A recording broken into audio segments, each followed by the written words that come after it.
월달에 우리는 가정에 대해서 말씀을 배우고 있습니다. 지난주에 말씀드린 것은 관계를 배우는 곳, 가정에 대해서 말씀을 드렸습니다. 오늘은 용서를 배우는 곳, 가정에 대한 이야기입니다. 때로는 설마 가족끼리 이런 생각을 할 수도 있지만 가족끼리 처절하게 피 흘리도록 싸우는 것을 넘어서 가족끼리 죽이는 일들도 벌어집니다. 가족끼리의 싸움은 최초 인류의 사람이었었던 아담과 하와, 그들의 자녀되었었던 가인과 아벨 사이에서도 일어났었던 일입니다. 가인은 하나님이 자기 제사를 받지 않고 아벨의 제사를 받았다는 이유로 마음 가운데 화가 나고 분이 나서 자기의 동생 아벨을 죽여버립니다. 그 정도로 가정의 잔혹사들은 인류의 최초의 시대부터 지금까지 계속됩니다. 요셉의 가족은 굉장히 복잡했습니다. 왜냐하면 요셉의 아버지 야곱이 부인이 4명이나 되었고 그 4명으로부터 낳은 자식이 12명이나 되었으니 가지 많은 나무 바람 잘 날 없다고 그 집은 바람 잘 날 없는 그런 가정이었습니다. 레아에게로부터 루벤, 시므온, 레위, 유다, 이사갈, 스불론, 디나를 낳았고 그리고 자기가 좋아하는 라헬에게서 요셉과 베냐민을 낳았습니다.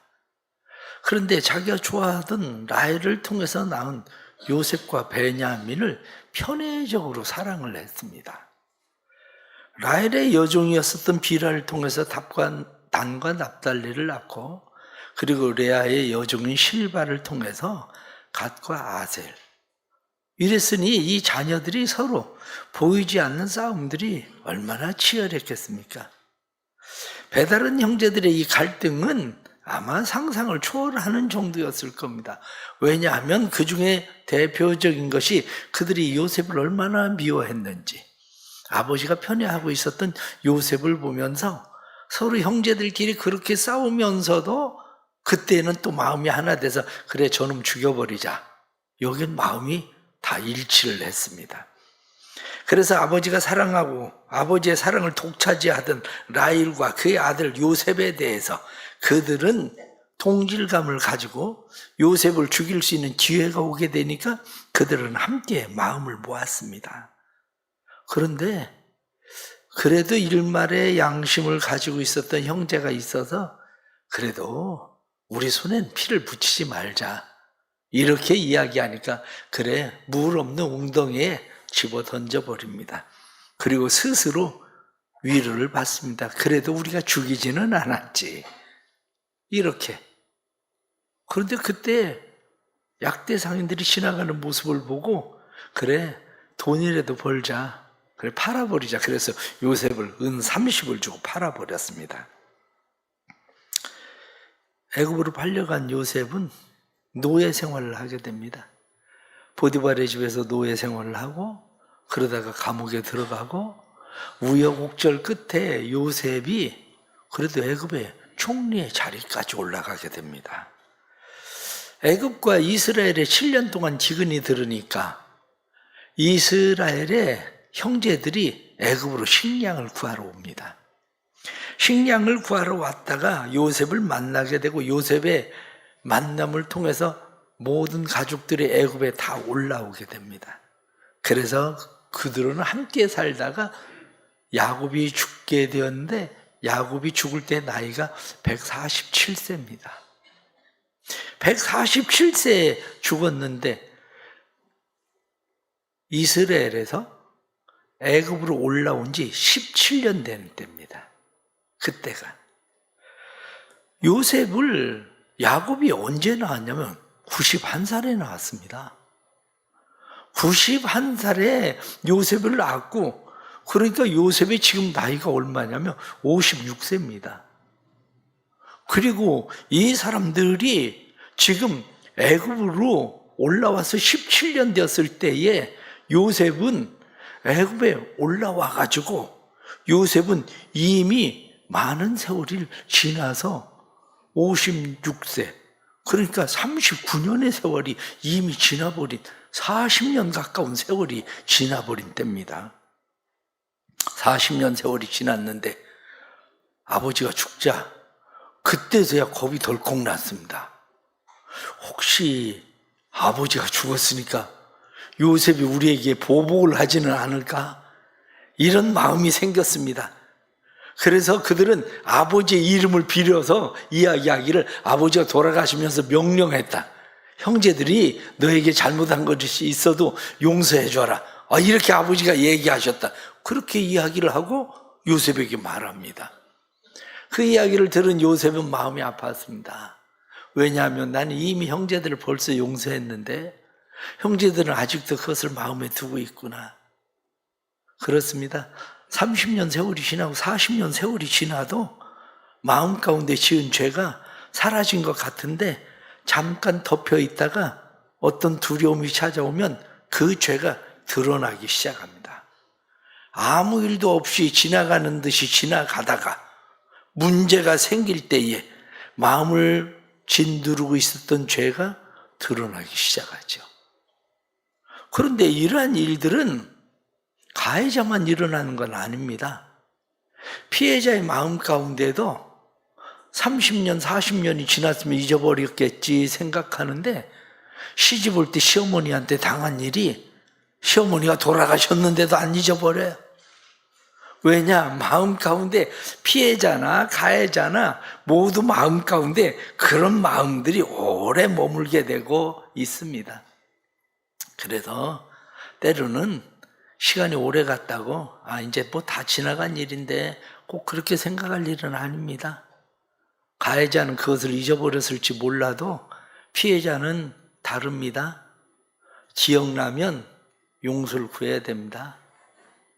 미안하다고 용서를 구하는 일, 그게 필요합니다. 그런데 요셉은 달랐습니다. 왜냐하면 요셉은 바로의 궁궐에 들어가서 바로의 신임을 얻게 되니까 바로가 당시에 애굽의 제사장인 보디베라라는 사람의 딸인 아스낫을 아내로 주었어요. 그래서 결혼을 해서 첫 번째 아들을 낳았는데 이 첫 번째 아들 이름을 므낫세라고 이름을 짓습니다.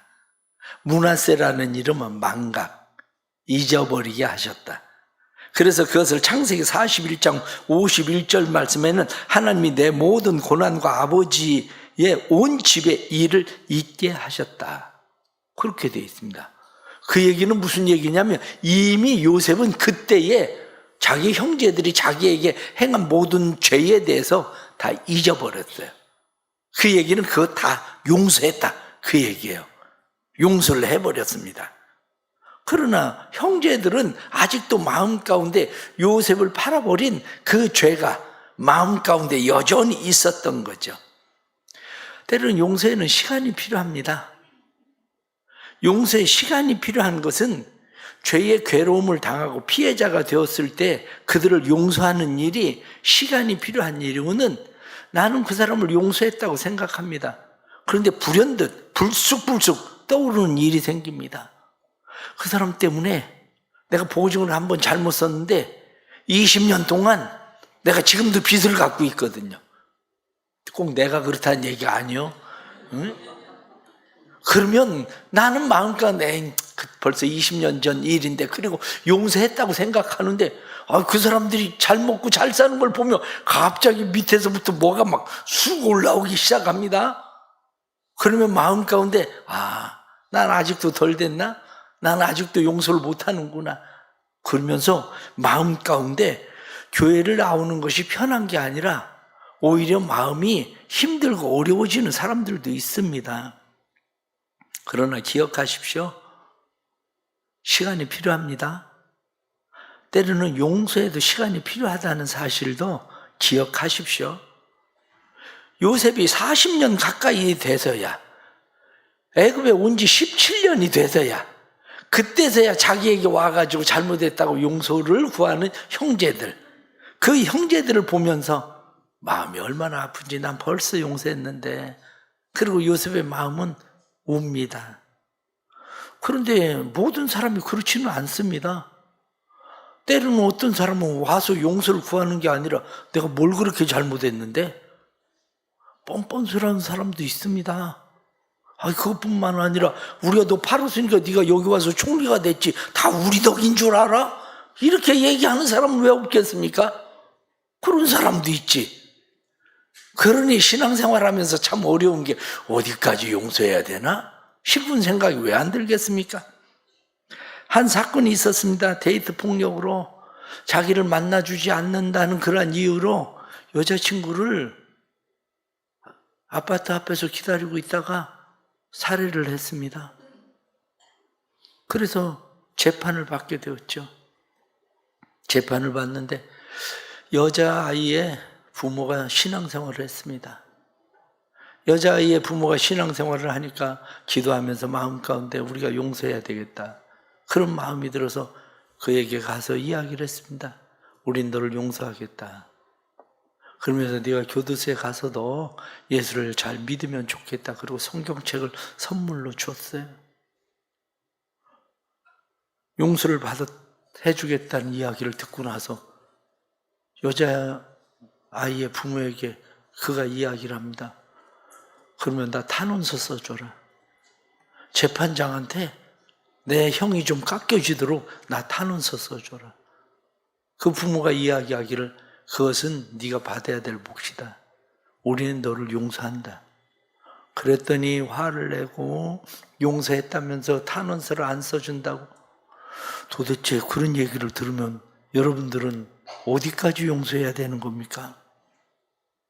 때로는 사람들이 용서를 하고 싶은 생각은 드는데 용서가 잘 안 되는 이유들이 여러 가지가 있습니다.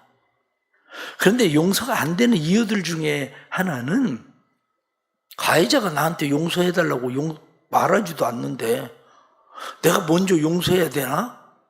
그런 생각이죠. 자기가 잘못한 것이 뭔지도 모르는데 내가 용서해버리면 자기가 잘못한 게 뭔지도 모르고 또 그 일을 또 저지를 거 아니야. 이런 생각이 들어서 용서하면 안 되겠다. 그런 생각들을 의외로 많은 사람들이 합니다. 맞습니다. 당연히 용서를 구하는 태도를 가지고 있어야 그렇게 해도 용서할까 말까 하는데 용서를 구하는 태도도 안 갖는데 어떻게 용서를 합니까? 그렇다면 가정에서 여러분들은 자녀들이 잘못했다고 부모한테 얘기할 때만 용서합니까? 아니면 자녀들이 구하는 태도를 가지고 반성하고 뭘 고쳐야만 용서를 합니까? 그런 부모는 없습니다. 왜냐하면 자녀들의 대부분 어렸을 때는 지가 뭘 잘못했는지도 모릅니다. 그냥 부모가 무서워서 잘못했다고 용서해달라고 그러는데 물어보세요. 아나. 자기가 뭘 잘못했나도 몰라요. 그럴 수밖에 없는 게 부부간에 싸우지 않아요?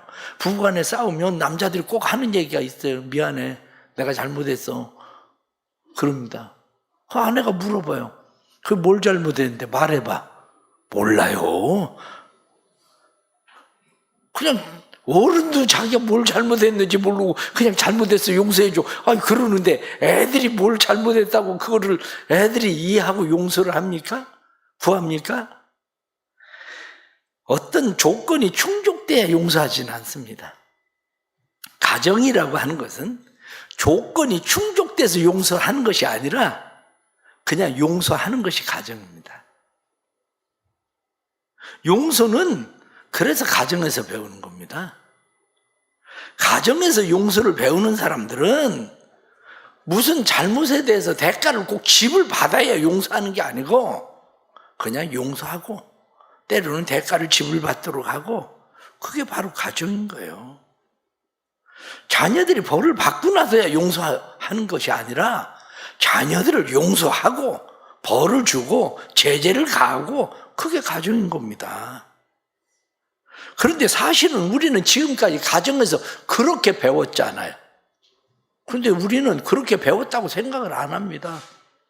이미 부모는 우리를 다 그렇게 용서했고 우리도 자녀들을 그렇게 용서했고 그럼에도 불구하고 우리는 다른 사람에 대해서는 조건이 충족돼야 용서한다는 생각을 가지고 있죠. 그럼 하나님은 어떻습니까? 하나님은 우리가 잘못했다고 해서 용서하시는 겁니까? 하나님이 우리가 잘못했다고 해서 용서하시는 게 아니라 하나님은 우리가 하나님을 사랑하기 전에 우리를 사랑하시고 그의 아들 예수 그리스도를 보내시고 그 아들 예수 그리스도는 우리의 죄를 위해서 십자가에 못 박혀 죽으시고 그게 용서인 거예요. 하나님의 용서. 예수님의 제자들은 어떻습니까? 예수님의 제자들이 예수님을 배신하고 그리고 예수님에게 찾아와서 선생님 저희가 예수님이 이렇게 부활할 줄 몰랐습니다. 우리를 용서해 주세요. 우리를 용서해 주세요. 그리고 예수님을 쫓아다닌 제자가 누가 있습니까? 부활하신 예수님이 제자들을 찾아오셨지. 고기 잡으러 간다고 또 가도 갈릴리 그들을 찾아가시고 예수님도 그 제자들이 와서 잘못했다고 용서를 구해서 용서를 해준 것이 아니라 주님도 그들을 찾아가서 얘들아 밥 먹자. 그리고 얘들아 없던 일로 해. 용서해 줄게. 예수님도 그렇게 말씀하시는 겁니다. 그런데 의외로 많은 사람들이 신앙생활을 하면서 조건 없는 이 용서라고 하는 것을 지금까지 받고 살았음에도 불구하고 그것을 잘 이해하지 못하는 거죠. 사람들은 교회를 다니면서 내가 도대체 하나님한테 뭘 잘못했나? 내가 아내에게 잘못한 건 맞는데 내가 그 사람에게 잘못한 건 맞는데 그게 하나님하고 무슨 상관이 있단 말이야? 내가 왜 하나님한테 회개를 해야 돼? 그런 생각을 가지고 교회 다니는 사람도 많습니다. 그러나 용서는 원래 조건을 달지 않는 겁니다. 하나님도 조건을 가지고 우리를 용서하는 것이 아니라 하나님도 조건 없이 먼저 우리를 용서하시고 사랑하신 겁니다. 가정이 어떤 곳입니까? 그래서 가정의 용서를 배우는 곳이에요. 교회가 어떤 곳입니까? 교회는 그래서 용서를 배우는 곳입니다.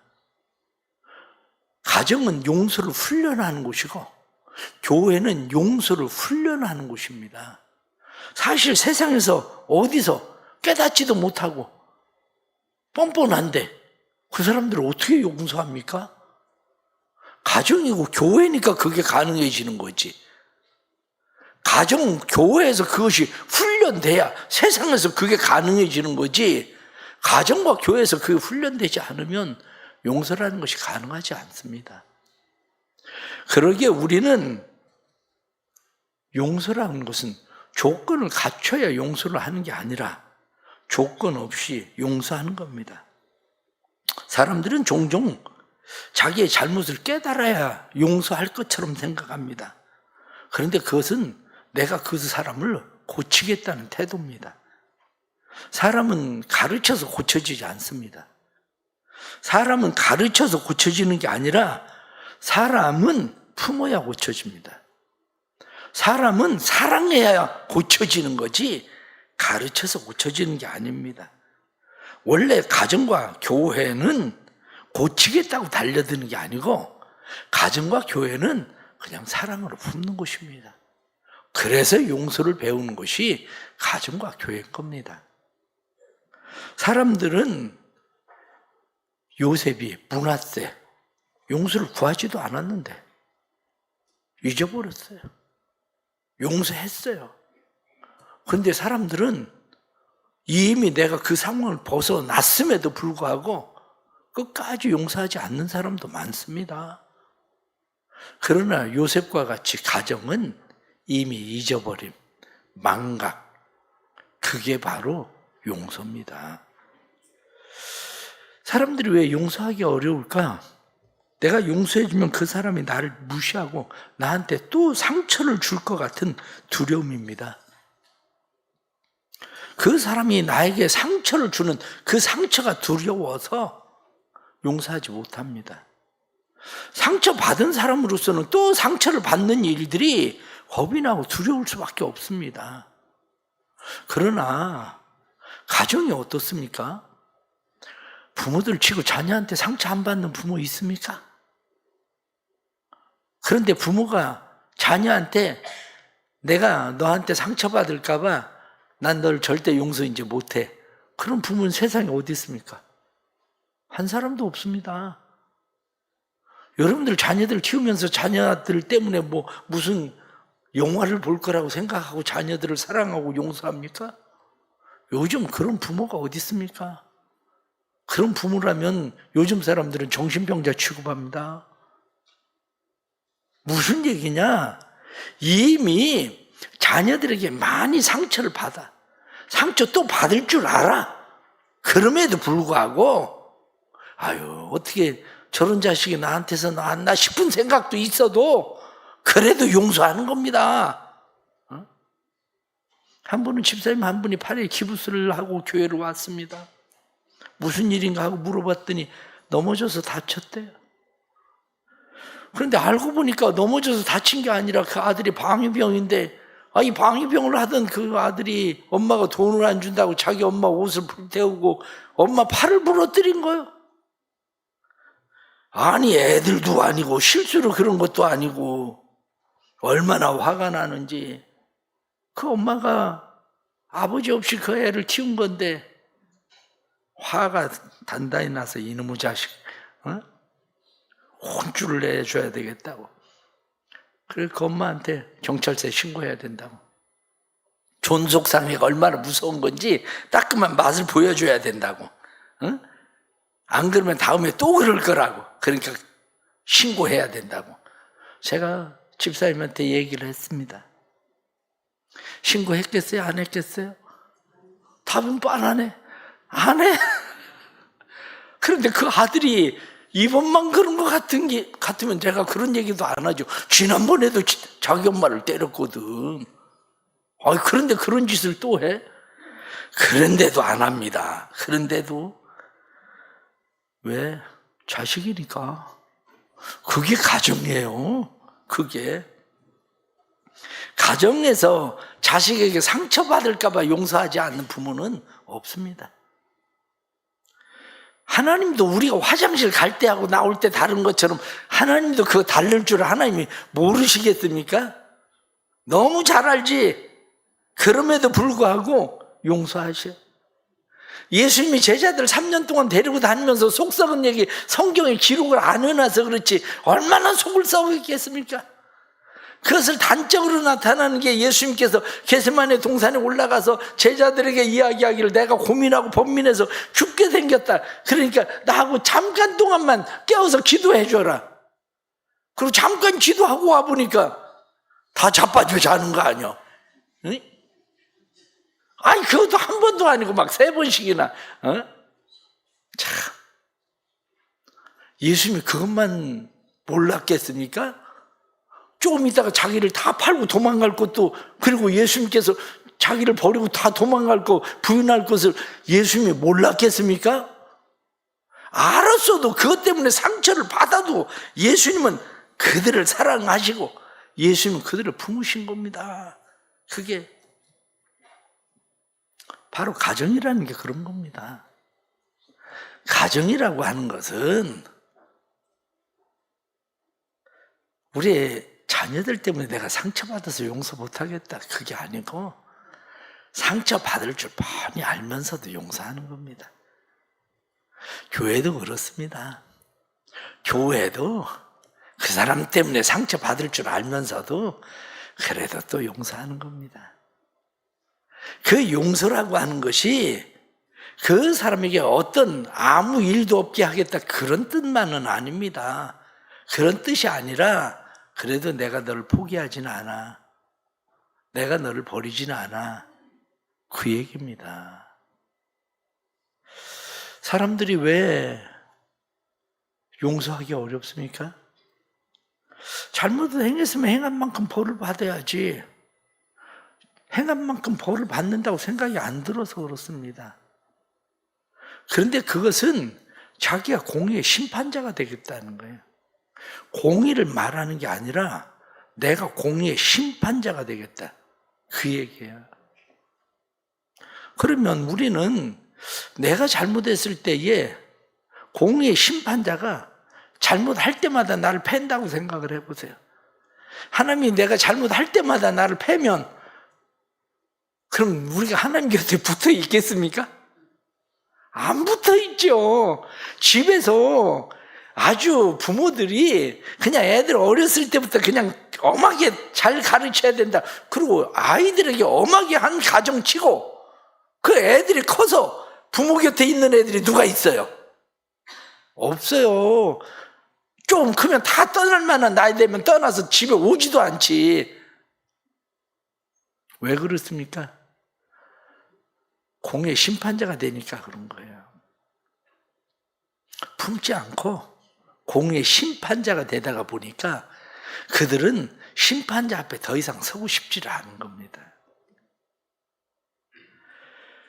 그러기에 내가 누구의 실수를 용서한다는 거, 그것을 예수님께서는 70번씩 7번이라도 용서해야 된다 이렇게까지 얘기하니까 우리 마음 가운데 내가 70번씩 7번을 어떻게 용서해? 도저히 나는 그렇게는 못하지 이런 생각이 들어가니까 우리 마음 가운데 아예 포기를 하는지 모르지만 주님이 우리에게 말씀하신 것은 우리 애가 공의의 심판자가 되면 안 된다는 거예요. 심판 그 판단을 하나님 앞에 맡기라는 거예요. 그것은 제가 몇 번 이야기를 한 것 같은데 제가 군에 있을 때에 해안 근무를 서고 있었습니다. 우리는 해안 근무를 설 때 탐조등을 돌리고 있었거든요. 그래서 지그재그로 탐조등을 돌리는데 고참이 나를 보고 이야기하기를 참도 잘 돌리고 있어. 5분 돌리고 5분 쉬고 5분 돌리고 5분 쉬고 그런 이유는 탐조가 이 탄소봉을 붙여서 열을 내면 열이 굉장히 많이 납니다. 그러니까 5분 쉬어야 돼요. 근데 고참이 처음부터 자리 깔고 앉아서 자고 있고 나만 밤새 그것을 돌리려니까 나도 심심하잖아. 그냥 잠깐 5분 안 돌리는 동안에 잠이 들은 거예요. 잠이 들었는데 저쪽에서 돌리다 보니까 내가 돌려야 되는데 안 돌리거든. 뭐 고치고 있나 보다. 그런데 그 다음에 또 안 들려. 그 다음에 또 안 들려. 그러니까 상황실에 전화를 한 거예요. 얘들 자고 있는 것 같아. 연락을 해라. 그래서 전화가 왔는데 내일 아침에 내려오면 니넨 죽을 줄 알으라고 잠이 확 달아나는데 그 다음부터 잠이 안 와. 아침에 근무 끝나고 내려갔더니 잘해요? 아니 때리고 자라고 그러지. 안 때리고 그땐 뭐 맞는 것이 그냥 다반사니까 아니 때리고 자라고 그래야 잠을 편하게 자지. 아니 때리지도 않고 잠을 자라니 이게 뭐 잠도 못 잤어. 그리고 일어나니까 고참이 하는 얘기야. 다음부터 조심해. 불 끝나더라고. 그때 내가 배운 게 그래. 다음에 쫄병들이 그런 실수를 하면 그냥 용서해 줘야 되겠다. 아마 내가 얻어맞았으면 다음에 이놈들 쫄병들 아주 그러면 그냥 박살을 내야지. 이런 생각을 갖기도 했겠죠. 바로 그렇습니다. 우리가 살아가면서 우리는 우리의 삶 속에 하나님의 주시는 은혜로 수없이 용서받고 사는 거야. 그게. 그래서 성경엔 왕에게 빚을 진 사람이 있었는데 왕에게 빚을 얼마를 졌냐면 1만 달란트를 빚을 졌다고 그래. 그래서 내가 AI한테 야 1만 달란트가 한국 돈으로 얼마나 돼? 그러고 물어봤더니 950조래.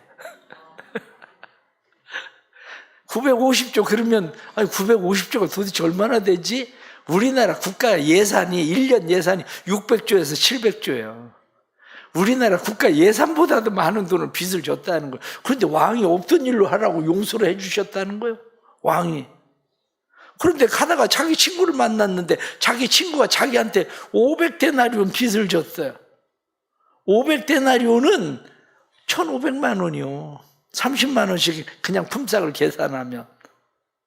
그런데 그 친구를 보고 너 왜 내 빚 안 갚냐고 그 사람을 멱살을 잡고 그러다가 감옥에 집어넣었다. 그런 이야기가 나오지 않습니까? 그렇습니다. 문제는 우리가 많은 용서를 받고도 용서를 받았다는 사실을 잘 모르는 거예요. 부모님으로부터 용서를 많이 받았는데 용서를 배우지를 않은 거예요. 부모님이 우리에게 조건 없이 그냥 용서를 하셨는데, 상처를 받음에도 불구하고 부모가 우리를 용서하셨는데 우리는 그것을 까마득하게 잊어버리고 있는 거죠. 우리는 부모가 우리에게 공의의 심판자가 아니라 우리의 보호자처럼 우리를 품고 우리를 데리고 가고 있는데 우린 그것을 이해를 안 하는 거예요. 사랑하는 성도 여러분, 한 가지 중요한 게 있습니다. 그것은 용서라는 것은 각각 자기 몫입니다. 용서를 받는 사람도 자기 몫이고 용서를 하는 사람도 자기 몫이고, 내가 아무리 용서한다 그래도 용서를 받는 사람이 용서 안 한 것 같다 그러면 소용이 없어요. 많은 사람들이 신앙생활을 하면서 하나님, 내가 너를 사랑한다, 내가 너를 사랑해서 내 아들 예수 그리스도를 주었다, 예수님이 내가 네 죄를 위해서 십자가 못 박혀 죽었다, 내가 너 사랑한다, 너 용서한다, 이렇게 예수님께서, 하나님께서 말씀하셔도 우리의 마음 가운데 그게 그럼 아무 소용없는 거예요. 그게 용서는 받는 자의 몫입니다. 다른 사람이 볼 때 아니 저건 용서받고 어떻게 저렇게 사람이 뻔뻔해? 이렇게 이야기해도 받는 자의 몫이에요. 집에서 여러분들 생각을 해보세요. 애 둘이 있어도 둘이 얼마나 다른지. 둘이 똑같이 혼났습니다. 똑같이 혼났는데 어떤 놈은 집에 방에 들어가서 반성을 하느라고 안 나오는지 방문 닫고 안 나오고, 어떤 놈은 들어가자마자 나와가지고 엄마 뭐 돈 달라 뭐 어쩌고 저쩌고 얘기해. 때로는 저게 속이 있나 없나, 나를 비웃나, 용서를 이런 생각이 들어도 때로는 그 자식이 차라리 나요. 방문 닫고 있는 애보다. 하나님 앞에서도 우리가 용서를 받는다는 것은 그런 거예요. 하나님 앞에서 용서는 하는 자의 몫입니다. 이미 요셉은 총리가 되었을 때에 용서해버렸어요. 므낫세라고 이름을 짓고 이미 용서를 해버렸다고. 그리고 17년 동안 같이 지냈잖아. 17년 동안 같이 지내면서 이미 요셉의 행동한 것을 보면 그 형들이 요셉이 자기를 용서한 줄을 몰라? 근데 안 받아들이니까 자기 것이 아닌 거예요. 요셉은 이미 했는데 그런 겁니다. 여러분들의 몫이에요. 용서를 하는 것도 여러분들의 몫이고 용서를 받아들이는 것도 여러분들의 몫이고, 그것은 다른 사람, 그 사람이 안 받는데 뭐 어떡하냐, 그건 상관은 없습니다. 그 사람이 받아들이든지. 요셉이 17년 동안 그렇게 잘해줘도 용서 못 받았다고 형제들이 생각하는데 그걸 어떡하겠습니까? 그렇기 때문에 자신의 몫이라는 것을 잘 알아야 됩니다. 중요한 것은 난 너를 포기하지 않는다는 겁니다. 난 너를 떠나지 않는다는 겁니다. 그런데 반복적인 사랑을 경험함으로 용서가 무엇인지 습득하도록 하는 거죠. 우리 사랑하는 성도들 안에 이 은혜가 있기를 바랍니다. 때로는 가정과 교회라는 것이 용서를 배우는 곳인데 오히려 상처를 받을 때도 많습니다. 그러나 그럼에도 불구하고 우리는 그 공간 안에서 용서가 무엇인가를 배워가야 됩니다. 잘못을 해도 버려지지 않는다는 것을 배우는 것뿐만 아니라 누군가에게 잘못을 해도 버리지 않는다는 것을 가르치는 것, 그게 용서입니다. 우리 하나님께서 사랑하는 성도들에게 이 은혜 주셔서 부모님의 사랑을 통해서 용서를 배울 수 있길 축복합니다. 하나님의 사랑을 통해서 용서를 배울 수 있길 축복합니다. 그래서 우리의 삶의 용서가 더 넓어지고 더 깊어지고, 그래서 서로 용서하는 것이 하나님의 사랑과 은혜 안에 거하는 삶이 될 수 있기를 간절히 바랍니다. 기도하겠습니다. 하나님 아버지, 우리는 용서해야 된다는 생각은 하지만 우리의 용서에는 조건들이 많습니다. 그 사람이 나한테 용서를 구하지도 않는데 내가 왜 용서를 하나? 그 사람에게 용서를 했다가 그 사람이 내게 또 상처를 주면 어떻게 하지? 하는 두려움도 우리의 마음 가운데 있습니다. 뿐만 아니라 우리의 삶 속에 용서하지 못하는 것은 당연히 벌을 받아야지 하는 내가 의의 심판자가 되어버린 경우도 많습니다.